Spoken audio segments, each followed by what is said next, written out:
movement, I believe, where David Smith began to say in his work that I look at object A from position A and I receive image, concept, icon A.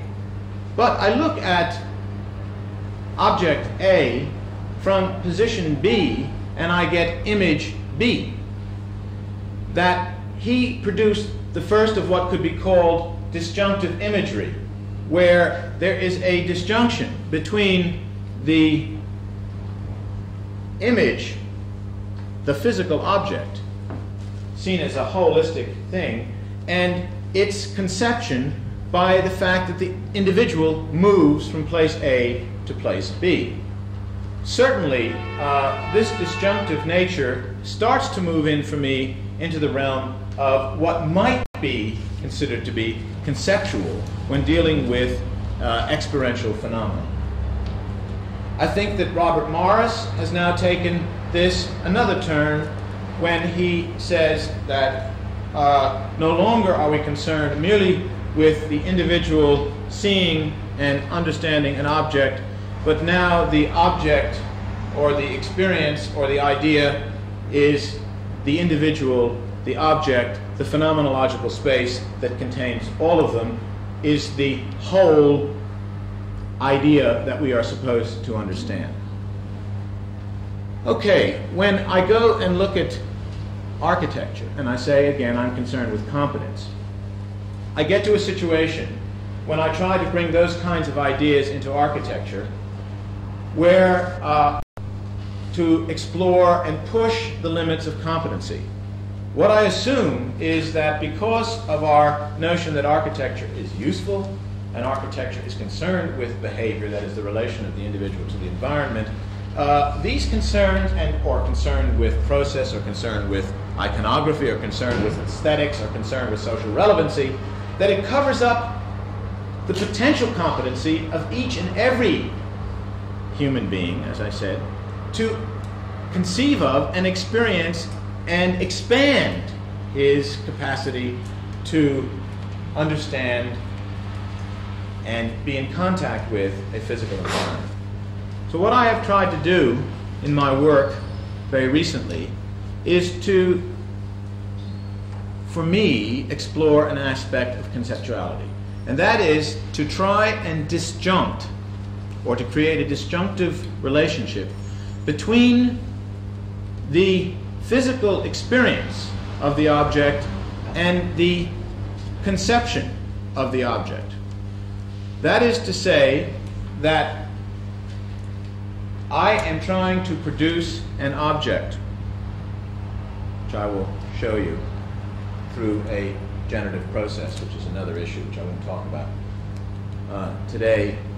But I'm trying to produce an object whereby you have a physical experience A, which may be including real space, virtual space, all the sensations of space, tactile feelings that and experiences that one can't avoid. But out of that physical experience, you begin to get a concept, an idea, which has nothing to do with that physical experience. In fact, it is conceived of from a totally different attitude, and the only way you can truly understand the concept is to be in a relationship to the object which you could never be physically. In other words, the conceptual structure is designed from a point where you could never physically experience it. You physically experience the object, you put together the conceptual structure. Then, when you go back into the object, my premise, and I could be wrong because I'm not a social scientist and I don't go and measure these things, or at least my intention, is that the physical experience is then modified. Because first you have physical experience, which leads you to have experience A and concept A about it, but that concept A then suggests that there is a concept B lurking underneath, which you, after enough experience, can put together. And then after you have concept B, you can go back in and have experience B, never to be the same as experience A.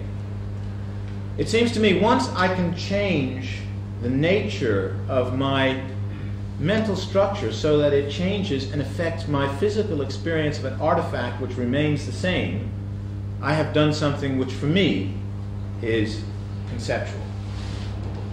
So, while not wanting to define the term, that kind of a process, by insinuating a mentalistic structure onto a physical landscape and changing the nature of that landscape and the physical experience, may be one possible conceptual gesture in architecture. That is the story of House 8. I will now show, or it's the story of House 6. I'll now show some slides of House 6. I'm not even brave enough to tell you the story of House 8, which I would like, if I had a tape recorder, I'd have played it while I show you the slides of 6. Could we have the lights? I only show you these slides because I do believe that in conferences such as this, architects better stand up and, let it hang out. And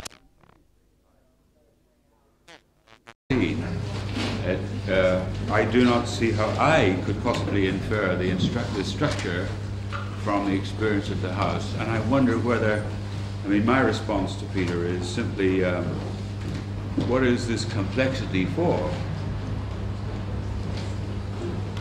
Well, because you are, I don't mean to be nasty or snotty when I answer this, but I could say that you are so culturally based and so caught up with what you call usual commonplace perceptions that you think it is complex. Somebody from Mars might think it very simple and very easy and very open, and maybe a person equipped with topological geometry as opposed to Euclidean geometry as a basis for thought would see it as a very simple, ordinary, and rather dumb thing. Could be. And that's what I'm questioning. I don't know. I always stopped off at the end of chapter 1 in topology when I got through the Möbius rings. Anybody else have a response to Peter's house? Charles? Well, I think it's, when you show those out, Peter, boys get very strong semantic reactions to syntactic structures. It's, it shows, first of all, that it's an unavoidable thing. And then, it's what you don't say is almost as interesting as what you do say about it. And you carefully avoid it, saying the obvious things about it. Conceptual model in your mind versus mine sees it.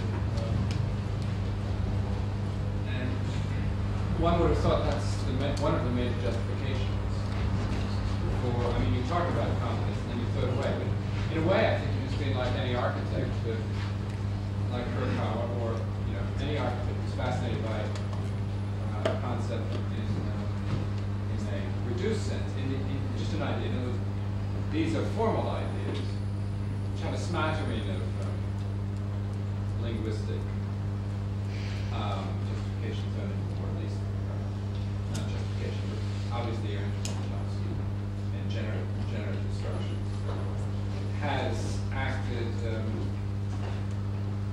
as concepts and metaphors often do to spark off a series of creative moves. Now, and then you do a careful erasing job after, or not careful erasing, but a somewhat of an erasing job.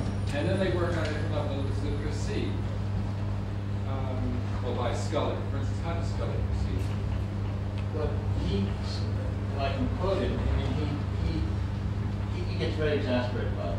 He feels that all his energy to try and cut yourself off from culture and deny culture is meaningless, and goes into, I saw him in a spasm. He's quoted in his new book. He first time admits it into his lexicon of behavior in his inclusivist lexicon. But I think, Charles, it's very much. What about let me just say something. It seems to me it's very much like, I know you said that people here haven't heard it, but when I saw the Godard film, A Letter to Jane, and it was a purely syntactic structure, or trying to be devoid of political, ideological references, and the audience was set up for a political diatribe, and when they were all his acolytes and followers, faithful, and 5 minutes into the film, they were very uncomfortable and very upset and booing and walking out because they were cut off from their traditional cultural expectations. Now, either the reaction to that kind of thing is that sort of thing, or trying to give it cultural references. Immediately people will try and attach a cultural reference system onto it. All I can say is that it is trying to probe one's unconscious about the nature of inside, outside, conception, perception, experience. Obviously, when you deal with architecture, you're dealing with columns and walls and beams and space. You've got to get upstairs. All those things are going to appear. I mean, somebody says, well, it's got stairs and walls, etc.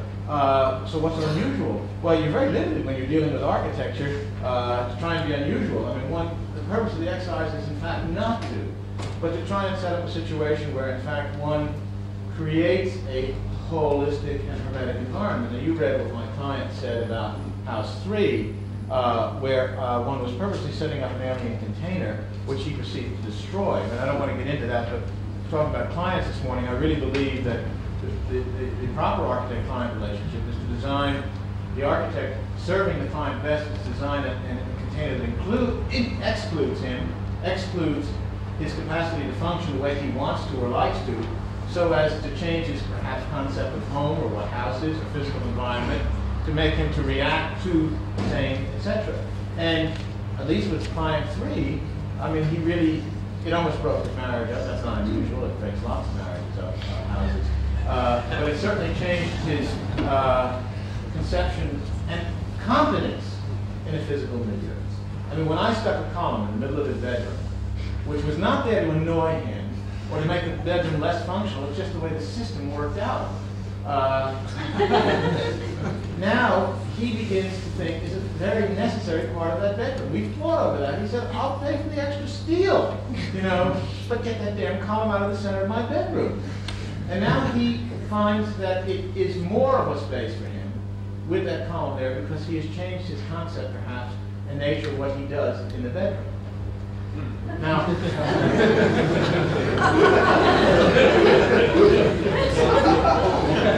I don't know if that answers. I mean, you can read into that. People read in Frank Lloyd Wright, Rudolph's cruciforms. I mean, so what else is new? I mean, once you deal with the cruciform instead of a box, you say that the center is the beginning of conception as opposed to the periphery. You're back into a whole set of things. But I maintain there's not very much new in the equipment. It's the intention, the process, and the sign system that is saying that the only thing there is a set of signs about the process. Yeah, well, I mean, I don't disagree with what you said there. That you try to tie yourself off, I mean, you consciously practice yourself off, right? And then, but you know perfectly well, you always have the same reactions that Peter Blake's and Scully's and all that, right? Because you're annoying. And Bob Maxwell, so you can begin to see that there's a consistent semantic reaction. I mean, and so therefore, you either use that, or if you keep on denying that, first of all, you don't do it. There is therefore, and I would question whether that client in House 3, I was going to call him client, whatever his name is, he hasn't destroyed at all. He just likes your building. You should see what he's done to the architecture. I mean, House and Garden wouldn't photograph it. After all, they thought he destroyed it, which is an interesting comment. They wanted to move Richard Meyer furniture in. And I said, no. They wouldn't photograph it unless they had Richard Meyer furniture in. How about that? And they have a van full of Richard Meyer furniture that they bring to houses. Thank God, or I would have been on Boscher's drawing. I had been in House and Garden. But I'm kind of proud of that fact that, that it caught them. But don't you think it's strange that the people who react are reacting, the people who you would expect to react? In the sense that In other words, you're very strong. Semantics only outrages a few post-focusing models. Well, I'm not saying there's no semantic in each other. You can't, by trying to be semantic free, you're only creating another semantic, obviously. Right. Well, then one just simply asks, why don't you have more interest in semantics? I don't know what makes you interested in this. A wider frame. Well, you may create a wider frame by focusing. I don't know. For me, it might be possible in a lifetime to do 20 houses and that's it, and create quite a wide focus. I don't think I was very successful when I tried to do housing, for example, because what I found was that the program was so strong in effect that all I could do was design. Peter, I do have the problem. If this is not, if it lies outside culture, this house, at the same time it comes on looking as though it's in some way affiliated to Van Dusenberg. Yes. This is a problem.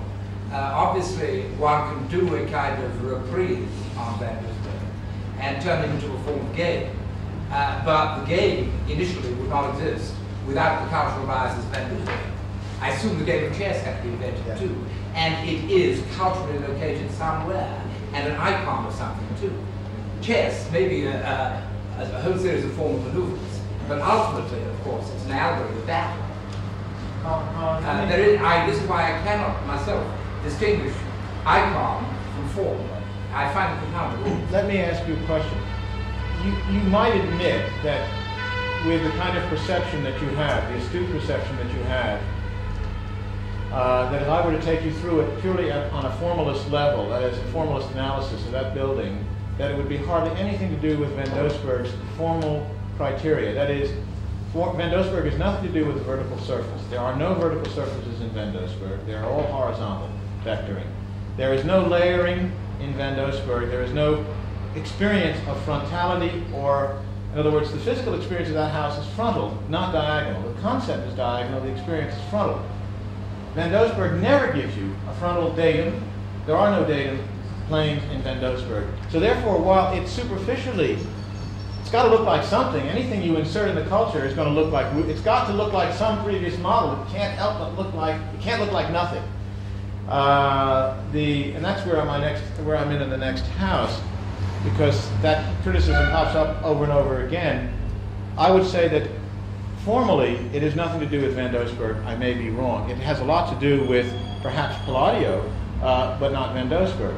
But the next house, the house 8, which I didn't talk about, because I don't have any images, is talking about an extension of the particular philosophy and say, okay, everybody's reacting to the iconography of the particular piece. Is it possible to do the same thing? That is, to create a disjunctive nature between the conceptual structure and the physical structure, by presenting you first with a disjunctive imagery, something like a Honegger, for example, where there is no recognizable whole image. That is, you are presented with a set of fragments, pure fragments that you can't construct with either Van Doesburg, Corbu, fragments of Wright, etc. And that the experience of saying puts them together in such a way that so the fragments become, let's say, image A, the experience produces concept A, which then produces a holistic image out of something which is nothing but physical fragments. That's where I am now in House 8. It may not be possible to do, but I don't think you'll say it looks like Van Doesburg.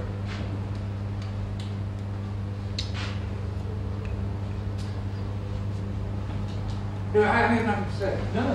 I assume that games are never life, and life can never become a game. This is perhaps where the English were always correct. When the French said perfidious album, they alluded to the fact that the English have very little sense of a game. The English begin games as though they're football and end them as though they're billiards. They change the rules of the game in the middle of the game, which of course is disgraceful. On the other hand, I suspect in life that has to be done. Even Corbu shifts the location of the columns downstairs in Poissy as a convenience, because he's never concerned in absolutely replicating the concept, but adjusting the concept to the modalities of perception, things like that. Yeah, but this is really a little I think that's very good. the first time I've ever been able to smoke you out on these things, and I think that's fair. I'm not interested in, see, I'm not sure that the modalities of perception, even Arnheim, is not, because once postulated, becoming culturally infecting. That is, that we begin to see things as figure ground, because Arnheim says that the facts of perception are such that causes us to see this way. Then it becomes a cultural thing, we begin to see this way. I'm saying that I'm not so much concerned with the way we now see, but the way we potentially see. And I only use you as a model, Colin, when I looked at my first Palladio facade, and you said, what do you see? And I'd say, wah. And you'd say, is that all you see? And you know, I'd go, wah, wah. And beginning, I used to wah, wah, wah pretty good by the end, you see, because you would change the conceptual referent to allow me to see things which I was never previously able to see. All I'm saying is it not possible to continue to probe the limits of what we know and what we potentially might be able to see? That's the only question I'm asking by those things. They're brilliant questions. Bernard, do you have a direct reaction to this complexity? Toward the beginning of it, you said, and I noted it down because I liked it, there was a question that you asked, which was there something that was conceptual, that was essential to architecture as opposed to art or literature? And I thought that's it. That might be the real question. That's perhaps what we're talking about. And basically, it was an attempt, on one hand, to find out something essential, but also something which was perhaps opening up towards realm that we hadn't explored. Now, we develop the discussion, and you start to use a certain amount of crutches. And these crutches are, some of them have been mentioned by Charlie, the semantic crutches, which brings the first point, which is the general sort of attitude of architects throughout the last 30 years. We've been using sociological crutches, political crutches, psychoanalytical crutches recently. And in this sense, the method was already the first, perhaps the first way to get away from the problem that you had set yourself. Then the second point, throughout your practice, you have a starting point, a cube, and you start to do what I'd call not an expanding thing, but a reductionist process. And this reductionist process, this very analytical process, which reminded me a little bit of games which we discussed some long time ago under the label form follows form, and to find the logic of form, gets back again to that particular discourse which I put under the label of semantic. And so I'd like to come back to your early question, i.e., was there something that was conceptual, that was essential to architecture? Because that's really where, you know, we are at. I would have thought, I mean, the only thing for me right now, I used to, that if I can change the nature, and Robert says, I believe that conceptual aspects have always existed in architecture, that is changing the nature of conception, of experience through conception. I think is certainly an aspect of what architecture is. That is, this real space certainly is changed when I understand its intentions, let's say, its conceptual structure. I begin to understand it in a different way.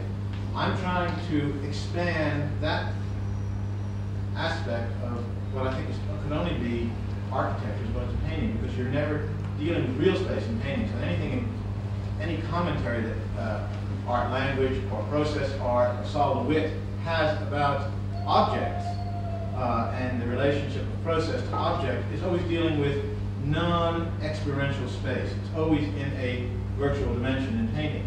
I think architecture, because I said a set of drawings doesn't make conceptual architecture.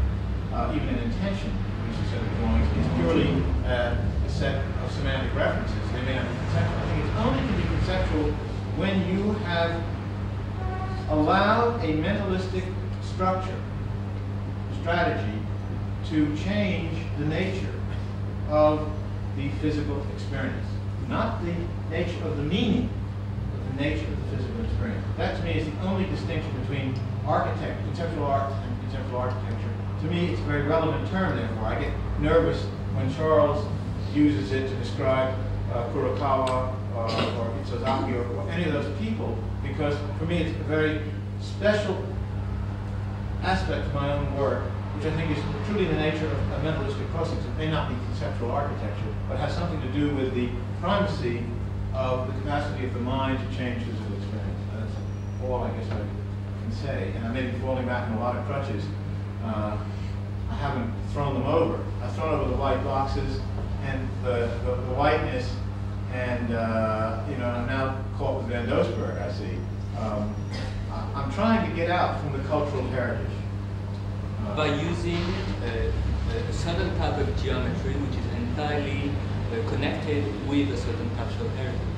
Well, no, connected with the capacity of the mind to conceive of space, which then has a cultural heritage, obviously. Changing from Euclidean to topological geometry for a minute, there are aspects of Euclidean geometry, but the conceptual structure being topological, certainly since we are not used to recording what we experience in a space topologically, I mean, that's not our traditional means, is at least a step below the cultural strategies that we're normally used to employing when we read architecture. So that's one way of unhooking.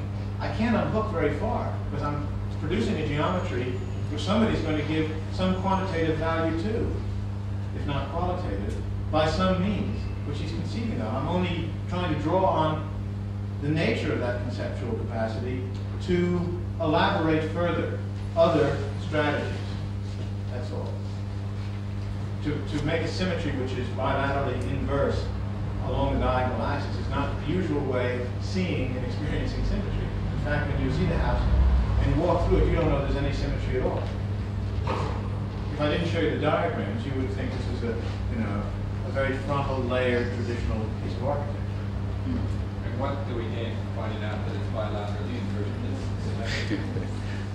I mean, that concept. When you see the model, like when you find that out, someone would say, well, you solved the game. I mean, it's a riddle, and you solved the puzzle, so you found out. What I'm saying is it's not the intention is to find that out. Hopefully, when you find that out, it changes your experience in this space. Well, I think there is a question there about what I would call intelligibility, and by that I don't mean just strictly what Charles says when he talks about the semantic reference. I mean the extent to which a syntactic structure can engender a whole set of responses so that the semantic and syntactic act together to create a significance. It seems to me, Peter, that the risk you run with having this kind of abstruse quality, this puzzle-giving quality, this labyrinthine quality, is that not very many people get in there to appreciate the clarity that results from understanding how the topology works. And then what you're left with on the outside is, in fact, hardly to be distinguished from picturesque variety. It's almost as if you'd worked out one way to survive on the picturesque American scene by having a game that's so complicated that the result looks highly varied. Is that unfair? No, it isn't. But I mean, the thing is that if it operates at that level of picturesque variety, and that's no better or no worse than anybody else is doing, I'm there, right? If you then are able to figure out the puzzle, maybe you get a bonus for that. I don't know. I'm not quite, Robert, I'm not quite sure if the puzzle were easy to figure out. I mean, it's certainly, I spent 2 years designing that house, I have to tell you, confession, to get the puzzle so, that it's very difficult to untangle. There is a level of complexity necessary in order to reduce the meanings you would attach to it, because you can look at things if they're very simple and say, oh, I understand that, put together, and say, oh, I understand what he did, but it's got to be more difficult now because you can't just understand it by saying, oh, you have to not understand it first. I mean, the first reaction has got to be, I don't understand why that column is there. What's going on here? What's going on here? The minute you don't understand and begin to question, you are changing your experience of that object. It's not the beginning that you understand, but it's the minute you begin to say, maybe I don't understand, is when you're playing with me. And I'm changing the nature of your experience.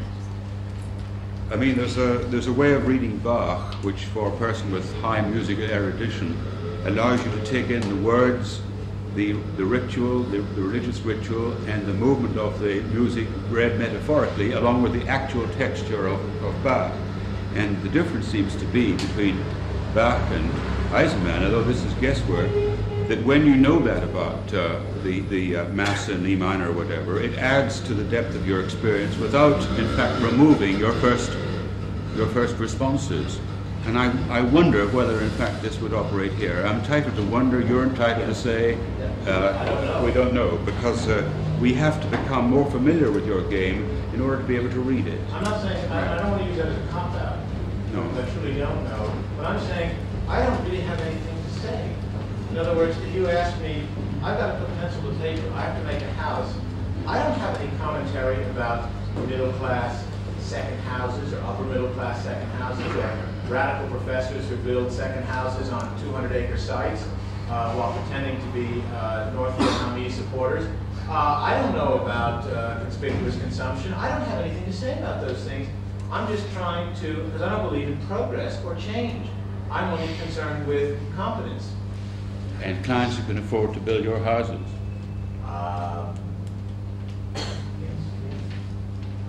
I think this is the point that I was hoping Bernard would respond on, because what one might call here erudition or an abstruse quality can in other circumstances be offered as something which is not immediately understandable, but which is sensed to be, say, a criticism of society or of established order. The meaning is vague, and nevertheless it has a definite direction. And I think Peter's quality seems to be that he's demonstrated that you can be abstruse without being political. Would you accept that? Yes, I'd like to comment on that tomorrow, if I may. Right. Well, I think if somebody has something to say tomorrow, it might be a good moment to ask whether it is not time to disperse. Oh, we have one. Oh, my program. Go ahead. You saw the house. Well, I have seen the house. Front and back. Front and back. And the reports are slightly off. That's my point.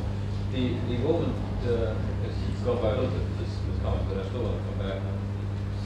The business of playing with or constructing and working with very abstract models as a way of learning and advancing the field is something that I think deserves full respect. And in fact, when we go on for quite a long time, well, we still have to wonder what it possibly means, and we give that license in order to learn from their process and discovery. But still, to me, that should only go on when it has that license, because there is ultimately the hope that there comes a connection between abstract models and something which is tangible and real and is confirmed in the experience of people. When you make your references to the modernist argument, say from painting, about the virtual space of painting, and setting up certain problems about how to understand the way in which the implications of real space are carried in two-dimensional virtual image. It seems to me that is a problem that is absolutely inherent in the physical fact of the painting and of our own means of perceiving. That in any stroke, anything you do with the two-dimensional surface automatically begins to create this virtual space, the implication of real space, et cetera, this problem. So that it is not a series of totally formalistic abstract games to take that problem and work at it as one of the most deep problems of painting. I can't for myself see that there is even further that the same thing holds for architecture. Architecture exists in real two-dimensional space, and to choose to try to work with two-dimensionality with some other conceptual space is a perfectly legitimate thing to do, but it does not have the same kind of necessity with that modernist essentialist analysis of painting carries with it. So that it seems to me the one point where you have suggested that we might have a reference back from your formal system to something that is tangible and real to us is possible, but not one that carries any necessity with it. And that rather we have to be looking for the places where questions of perception, questions of use, questions of semantic, some reference point where the legitimacy and the importance of the work with formal systems comes through to us. In the same way that the universe was finally understood much better when someone worked with formal models and then related that gradually by a series of steps to the actual complexity of the universe. As long as the complexity is totally within the model and is not being played off against something that you can just as being real, then you'll get these kinds of criticisms. I think you do. But Sarah, I don't know if that's absolutely necessary because architecture may have form of independence of content. I mean, obviously, there is an arbitrary connection between form and content, and therefore, you say arbitrary? Yeah, arbitrary. In most cases, except bridges. And therefore, you get a thing like Rorschach illustration.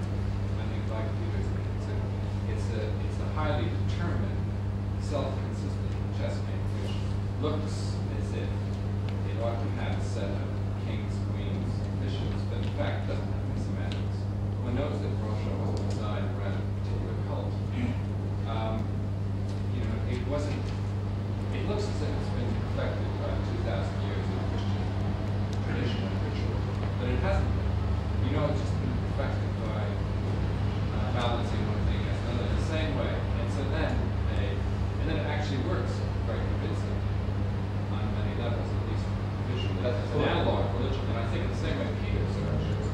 The curious thing is, if one takes Client 3, he really does enjoy it. And this shows that arbitrary connection between form and content. I mean, his structures are rich enough.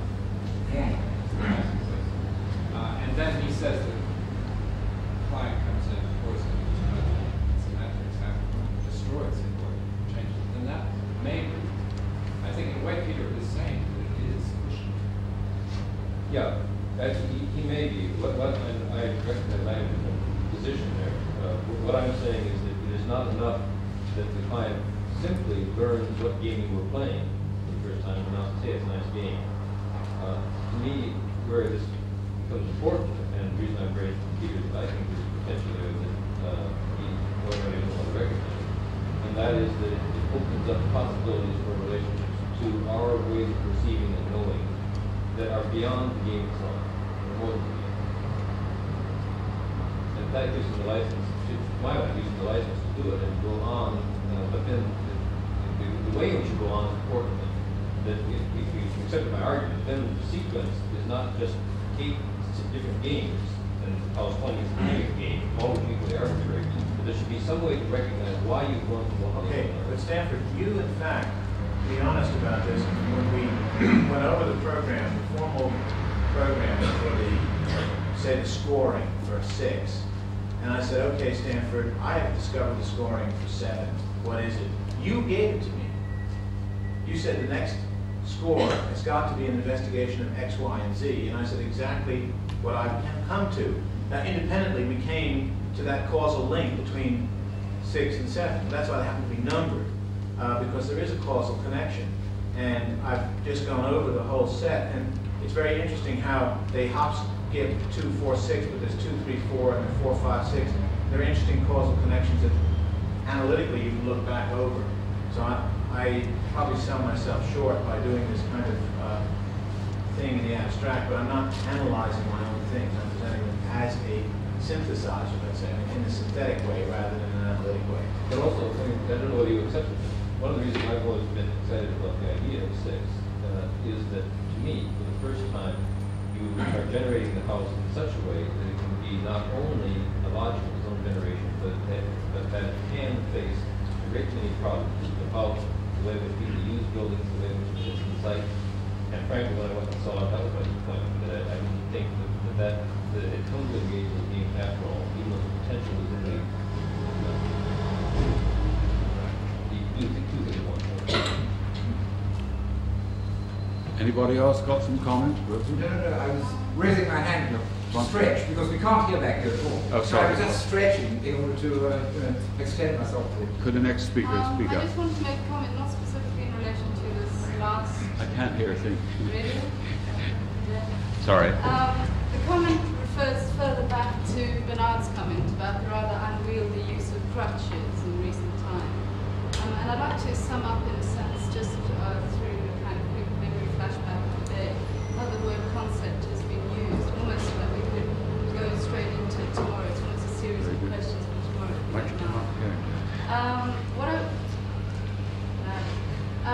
wanted to say was, in fact, there seems to be a general acceptance in this room that the word concept has been adopted from the art world.